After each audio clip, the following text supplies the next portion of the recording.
Vas-y, parle alors. Tu te mets droit, tu enlèves la main que tu as. Allez, tu parles fort. Quand tu parles devant la sorcellerie fort là, maintenant tu ne parles pas fort ici. Selon certains témoignages, des élèves auraient été impliqués dans des phénomènes mystiques. L'un aurait mystiquement mis une maîtresse enceinte, tandis qu'une autre aurait été consommée dans le cadre d'un rituel. Apparemment, c'est lui qui a enseigné une maîtresse dans la sorcellerie ici. Oui. Tu vois ça, monsieur? Tu es bête ou quoi? J'ai envie de te gifler, hein? Mets-toi à genoux ici. Allez, dis fort que tu vas libérer toutes ces maîtresses-là. Personne n'entend ce que tu dis.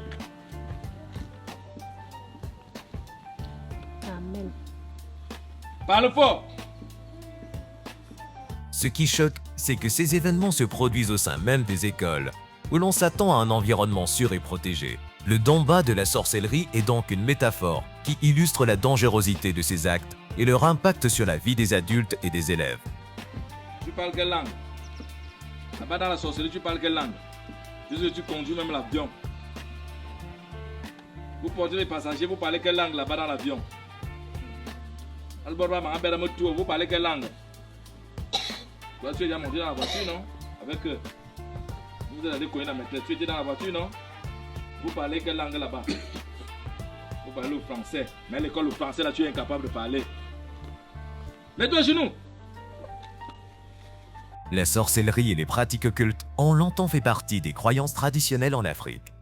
Du Cameroun au Nigeria, en passant par la République centrafricaine et le Congo, les récits de magie influençant la vie quotidienne sont fréquents. Dans certaines communautés, ces pratiques sont vues comme un moyen de contrôler, de punir ou d'obtenir pouvoir et richesse. Mais lorsqu'elles touchent les écoles et les enfants, elles deviennent un danger invisible. Manipulation, peur et traumatisme psychologique peuvent s'installer, même dans un lieu censé être sûr et éducatif. Est-ce que vous allez encore faire mal à la maîtresse ici? Toi, tu ne réponds pas. Hein? Tu vois la maîtresse, comment elle est? L'enfant de tout est venu ici pour vous former, vous éduquer.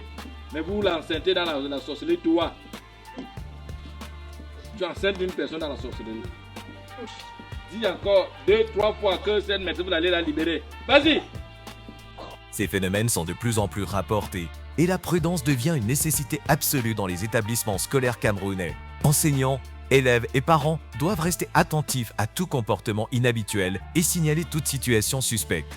Il ne s'agit pas de céder à la peur ou aux rumeurs, mais de comprendre que la vigilance est essentielle. Sensibiliser les enfants, instaurer des règles de sécurité et protéger les enseignants sont les meilleures protections contre ces pratiques occultes.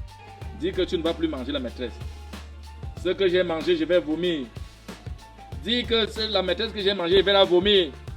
Fais vite! Tu ne pleures pas, ça c'est l'âme de machin, de crocodile là. Je suis bon aujourd'hui. Allez, dis-moi. Dis que la maîtresse que tu as mangée, tu ne vas plus, tu vas la vomir. Le Damba de la sorcellerie, même utilisé comme métaphore, rappelle que certaines forces invisibles peuvent influencer la vie scolaire. L'éducation, le dialogue et la prévention sont aujourd'hui les outils les plus puissants pour protéger les écoles.